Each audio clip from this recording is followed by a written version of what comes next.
Ang sama talaga ni Bubbles guys. Ang aga-aga pa. Sinasapok agad si Chloe. Hindi naman na-inform si Chloe na siya pala dapat yung mangunguna dyan na bumungad sa bag. Nagagalit si Bubbles. Bakit daw nauuna siya dun na magbukas ng bag? Pakialamera daw. Gusto niya siya lang yung titingin sa bag Ang suplado talaga ni Bubbles Tingnan nyo, naglinis-linis na ng sarili niya. Parang wala lang sapukan na nangyari. Natumba tingnan nyo guys. Okay lang yan sa iba na siya yung pumasok dyan sa bag.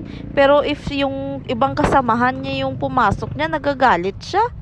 Nasa loob kasi guys yung paborito niya na treats nandyan sa loob ng bag. Akala niya siguro kukunin talaga ni Chloe yung treats niya dyan. Natatakot maubusan siya yan guys hinahanap-hanap niya pa sa loob. Matalas yung pang-amoy ni Bubbles guys kung alam nyo lang Gusto pa yata niyang pumasok sa bag hindi naman siya kasya. Parang pipilitin niya na naman pumasok sa loob kapareho ng box na ginawa niya dati.